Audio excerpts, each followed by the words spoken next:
Hello guys, good day po sa inyo. Ngayon po ay magbubukas tayo ng unboxing tayo ng portable grass cutter. Di battery guys. Tingnan natin kung okay naman po yung padala ni Lazada. Buksan natin. Ayan. Tingin ko okay naman yung laman ito. Dahil wala pa naman nagreklamo. Ito po mga laman niya. Ayan. Meron din po siyang guidelines paano gawin. Ayan, napaka basic lang po guys. Tingin ko meron siyang lithium battery 78 volts.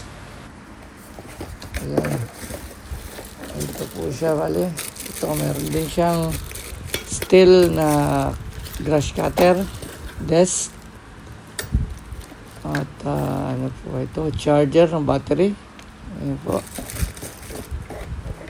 po, may butas po dito sa bandang loob. Ayan, pasok lang po natin ito. Ayan, simple, napaka-simple lang po paano i-charge ang battery. Siyempre, sigurado charge po natin ng full charge bago gamitin. Mamaya i-charge natin. Ito po ang kanyang handle. Ito ay meron din po siyang referable na plastic cutter LC. Ayan po, may propeller po siya. Maraming reserva po, plastic po siya. At meron din po siyang mga panghigpit. Ayan, ito po. Ayan. Tapos meron din po siyang propeller na steel, dalawa. Maganda guys, maganda.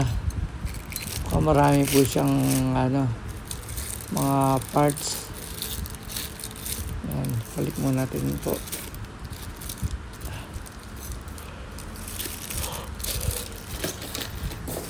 Ayan, ito na ay ating i-install. Siyempre, tanggalin muna natin yung plastic para may kabit natin yung handle at saka ma-check natin na maayos kung okay nga ba pati ang pole nya. Itong hawakan, ito yung press trigger nya po. Ito may safety po siya. Ayan, pisilin muna po ito. Ayan, tapos pwede po siya ma-adjust yung kanyang head. Ayan, by pressing this button. Ayan, ito po. Ayan, ganyan. Ayan, actually guys, meron na po siyang panghigpit para dito sa mga propeller niya po. Grass cutter blade. Ito po, subukan natin yung blade na plastic muna. Unahin lang po natin yung blade kasi actually po sigurado naman po tayo sa mga steel na cutting blade niya po. So dito tayo magsimula sa plastic niya kung matibay po. Kasi marami po siya. Ito, yan. Yan yung pwesto niya po. Hindi naman po mahirap dahil may babasihan naman po siya guys.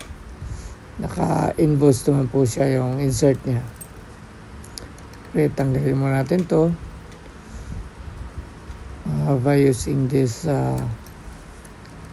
tightening tools. Ayan.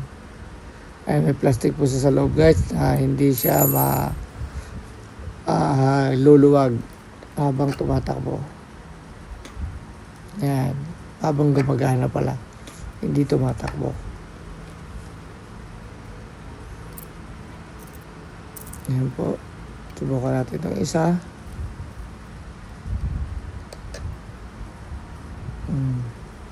Ito guys, yan yung mga butas na yan, kailangan magtama po dyan yung butas din ng ito po. Yan, itong dalawa na yan, bago natin ilalagyan ng washer at saka yung panghigpit po niya na may rubber, yung nut na may rubber po. Ayan, Ayan guys. Hindi naman po sobrang tigpit po, baka mag low strength po siya. Ayan guys, subukan natin kung gagana. Oh. So guys, bago yan, ikakabit muna natin itong handle niya para mahawakan na maayos po. Ayan.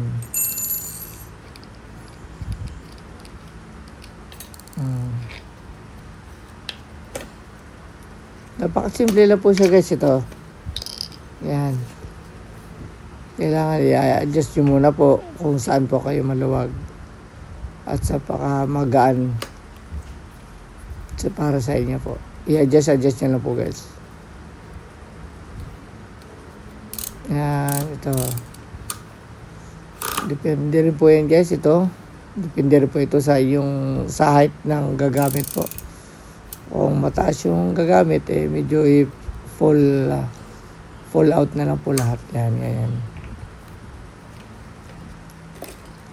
Ayan, ikakabit na po natin itong additional gripping po niya para hindi po mahirap i-manage. Baliktad yata ito. Ayan. Ito nga. So, lagyan natin itong nut. Dahil yung nut ay kusang magbabao naman to dahil meron po siyang insert.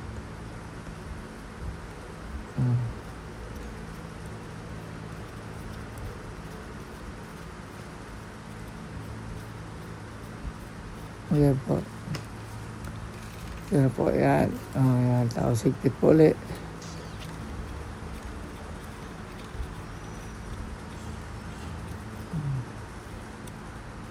Sabi ko nga po, huwag masyadong mahigpit para hindi ma-thread. Yung tama na po. Ayan, ito po pala. Kailangan po natin ito, yung kanyang protection. Dapat ikabit po natin ito protector niya. Para yung mga tilamsik po ng damo o kaya pinagkatingan ay hindi tatama po sa inyong paa. O hindi maligaw po yung mga branches ng mga pinagkatingan. Ayan po, instead na yung bakal po, ito na lang po yung kabitan yung plastic. Pwede naman po. Ayan, sinusubukan ko po kung pwede ma-shortcut pero bawal pala. Hindi pwede, kaya dapat tanggalin muna yung blade. Yung plastic blade, saka ikabit po itong protector. Ayan. Ito po. Ayan, tanggalin muna natin to. Ayan, ito po yung tamang kabit, pagkabit.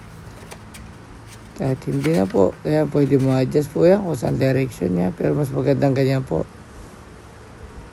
Ganito. Hindi na po siguro ito.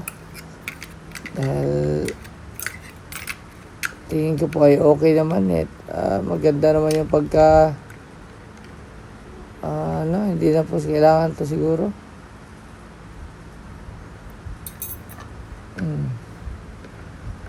Yan na lang, okay na. Yan.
Yan, ito na po.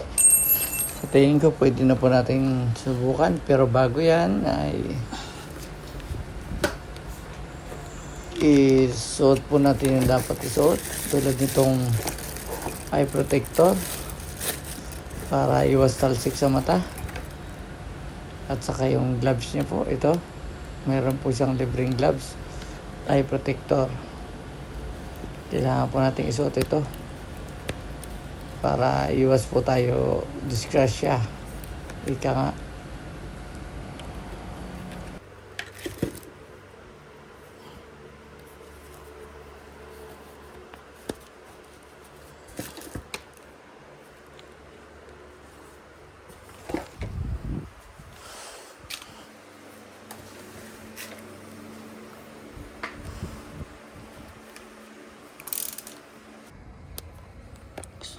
Subukan po natin ito kung matibay, kung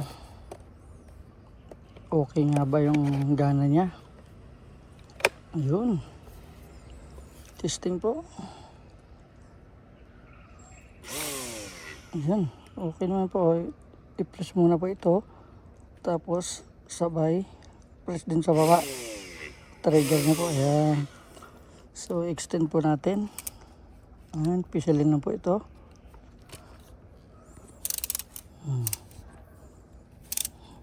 Depende po sa inyong height.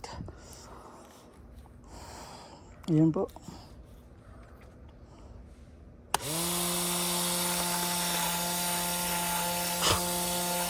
Medyo okay naman po. Dito po tayo.